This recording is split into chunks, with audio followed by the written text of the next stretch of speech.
আসসালামু আলাইকুম রহমতুল্লাহ। প্রিয় দর্শক, আপনাদের মাঝে আবার আমি হাজির হলাম নতুন আরেকটি ব্লগ নিয়ে। আমি আজকে আপনাদেরকে একটু নিয়ে আসছি ঢাকা জেলার একটা প্রত্যন্ত গ্রামে।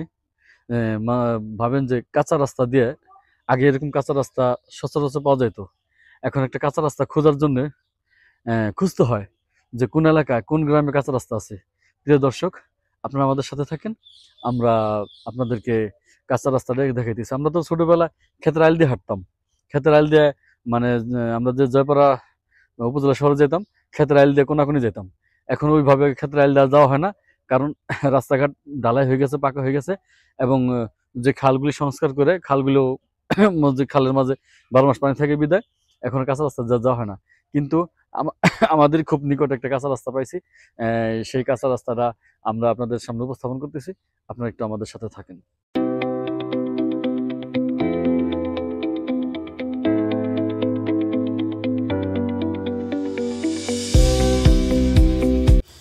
প্রিয় দর্শক, তাহলে আমরা এখন হাঁটতেছি কাঁচা রাস্তাটা দিয়ে। আসলে এই কাঁচা রাস্তা বলতে কি, এই রাস্তাটার যে পরিবেশটা দেখানোর জন্য আপনাদেরকে, এই যে একটা ফুল গাছ দেখা যেতেছে বাড়ির আঙ্গিনায়, এরকম ফুল গাছ সচরাচর চোখে পড়ে না। অনেকদিন পরে আমি একটা ফুল গাছ দেখলাম এরকম। তারপরে এই অ্যাকচুয়ালি হচ্ছে যে ইগুলি, সেটা হচ্ছে এই খুব সুন্দর, খুব সুন্দর কাঁচা রাস্তা। দুই সাইডে একটু গাছপালা আছে, এবং এরকম রাস্তা ইচ্ছা করলে পাওয়া যায় না, খুঁজতে হয়।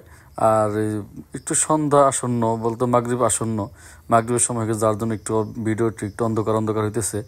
তারপরে ওই সামনে আরও একটু জ্যোৎস্না দেখা যাইতেছে, আলো দেখা যাইতেছে, কারণ এদের গাছপালা তো, যার জন্য একটু অন্ধকার দেখা যাইতেছে। এই যে একটা গ্রামের একটা ছেলে আসতেছে হাতে মোবাইল নিয়ে। তারপরে ওই তো আমরা, প্রিয় দর্শক, সামনে এই এই কাঁচা রাস্তার সামনে একটি সাঁকো আছে, বাঁশের সাঁকো। আমরা ওই পর্যন্ত যাব আজকে, তারপরে আবার আপনাদের কাছ থেকে বিদায় নিব ইনশাল্লাহ। প্রিয় দর্শক, এটা হলো রিয়েল ভিলেজ, যাকে বলা হয় একদম মানে সত্যিকারের যে গ্রাম, সেই গ্রাম। যে কাঁচা রাস্তা, কাঁচা রাস্তাতে হাঁটলে, যদি খালি পায়ে কাঁচা রাস্তাতে হাঁটা যায়, তাহলে শরীর স্বাস্থ্য ভালো থাকে। শরীরের ভিতরে অনেক ধরনের রোগ জীবাণু আছে, সেটাও আর কি সুস্থ হয়, ভালো থাকে, মন সতেজ থাকে, ফ্রেশ থাকে। প্রিয় দর্শক, আজকে আপনাদেরকে মানে অরিজিনাল যে বাংলাদেশের প্রকৃতি, সেই প্রকৃতির যে গ্রাম, সেটাই আমি আপনাদেরকে দেখাতে চেয়েছিলাম। প্রিয় দর্শক, এই তো দেখা যাইতেছে মানে ডাইন সাইডে, ভিডিওর ডাইন সাইডে দেখা যাইতেছে এলো ঘাস ক্ষেত, ঘাস। এখানে ধান লাগানো হবে, এবং বাম সাইডেও ঘাস খেতে আছে, এদিকেও ধান লাগানো হবে বাম সাইড দিয়ে। আর এই যে দেখা যাইতেছে রাস্তাটা যদিও কাছে হয়, কিন্তু দুই সাইডে অনেক কলা গাছ আছে। হ্যাঁ, এই যে দেখা যাইতেছে আনাজ্জা কলা। প্রিয় দর্শক,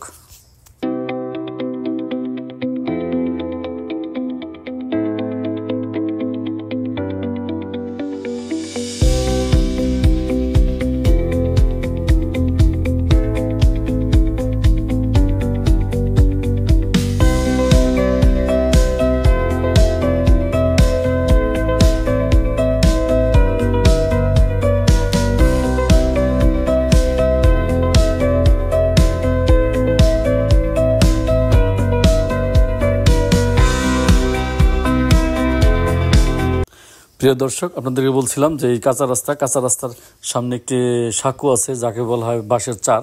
আমরা আগে আঞ্চলিক ভাষায় চার বলতাম। সেই চারের কাছাকাছি আমরা চলে আসছি। ওই যে দেখা যাইতেছে একটা ছেলে পার হইতেছে, চার দিয়ে আসলো পার হয়ে, এবং আরেকটা মাওলানা সাহেব আসতেছে।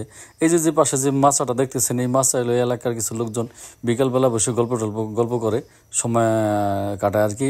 আর কাজকর্ম শেষ করে এখানে একটু সময় কাটায়, একটু আড্ডা দেয়। প্রিয় দর্শক, এই যে সাঁকোটা দেখলাম, অনেকদিন পরে এই সাঁকোটা দেখলাম। মানে এখানে আসলে, এই যে আসলে মনে হয় যে এটাই সত্যিকারের গ্রাম, সত্যিকারের বাংলাদেশ। সেই 70-এর দশকে বা 80-এর দশকের যে বাংলাদেশ, সেটা এখানে আসার পরে আমার একটু অনুভূত হলো যে এখানে আমরা সত্যিকারের গ্রাম আছি। প্রিয় দর্শক, এই এলাকার মানুষগুলি কৃষি নির্ভর, সকলেই কৃষিকাজ করে, এবং তাদের প্রত্যেক বাড়ির সদস্য 2-1 জন করে বিদেশেও থাকে, যেমন সৌদি, দুবাই, কুয়েত, কাতার, ওদিকেও চাকরি করে। সুপ্রিয় দর্শক, আজকে তাহলে এখান থেকেই বিদায় নিব আপনাদের কাছ থেকে। আপনাদের সকলের সুস্বাস্থ্য এবং মঙ্গল কামনা করে এমডি বাংলার পক্ষ থেকে আপনাদের সকলের কাছ থেকে বিদায় নিব। আপনারা সকলে ভালো থাকবেন।